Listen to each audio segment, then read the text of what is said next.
there's only one reason to make a movie, and that's if you have something to say or if you have somewhere to take the characters. When we started thinking about this idea, I know it was Andrew Stanton who kind of first pitched this idea of there's more for Woody, right? That there's more to tell here. Academically, what Andrew had pitched was something along the lines of Toy Story 3, because it had a great ending, and a lot of people said, oh, that's the ending. I mean, even my parents were like, that's the ending. And Andrew's kind of answer to that was, no, that's the ending of Andy's story. You know, Andy he's not the protagonist. He's sort of the external plot. And that was a great ending for him, but Woody, he landed on his feet certainly, and it was a beautiful kind of piece of storytelling, but it's not the ending. And just that foot in the door of what if you could take Woody and show him in a new world, show him with a different challenge. Duke is, well, you know, he's a motorcycle stuntman, so he's full of bravado. But, you know, if you remember those toys, not to knock on any specific toy, they didn't quite do the jumps and wheelies that I remember in the commercials or that we did. So we thought, what if we played up that? What if we dramatized that? And poor Duke is kind of all front. He's all talk. He's a posable action figure, so he basically just hits poses all day while he's talking to you. But when it really comes down to it, he never could do what was in his commercial, and that's really heartbreaking and tragic to him. And so if it ever comes up, he kind of melts like butter because he was never able to do it. In fact, poor Duke Kaboom had one kid was named Rajan, who opened it up on Christmas Day and did one jump, and when he fell flat and it wasn't like the commercial, he turned his back on Duke. So Duke, on one hand, he is the most bravado, kind of macho, tough guy, and on the other hand, he's just a softie, because his kid never really played with him and he can't stop crying about it. So he takes a lot of coaxing to get where he needs to be. Forky is he's new to the Toy Story world, and he's new on many levels. We kind of think of him as he's new in the world, he's new for the characters in the movie, and he's new to the audience.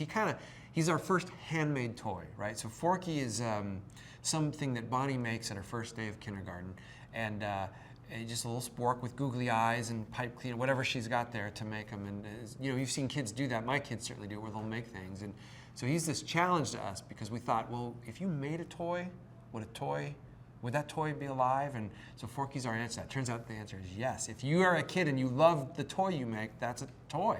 And this is all new to Woody and the other toys. What's cool about Forky is he doesn't know the rules of being a toy that Buzz and Woody and, you know, Bullseye know, you know, to flop down on the floor when anyone walks into the room. So he's actually quite dangerous because he doesn't know how to behave. And we think that was a lot of fun.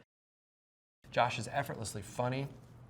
He's got great sense of story and character. He's a great writer. I mean, he crafted some of the great scenes in the film Up. I worked on that film. And he was the head of story on Inside Out. And then he directed Riley's First Date. So he's had this kind of natural progression of coming up under some of our big directors and heads of stories and writers and so forth. And so plugging into Toy Story, which he cares deeply about, made perfect sense. He loves these characters. And I also think he loves them, but was also not afraid to take it somewhere new. And that was, from day one, what was important to us, that we wanted to honor Toy Story, but give it a little bit of a different flavor, a little bit of a shift, you know what I mean, a little bit of its own lane. And so Josh was instrumental in creating that.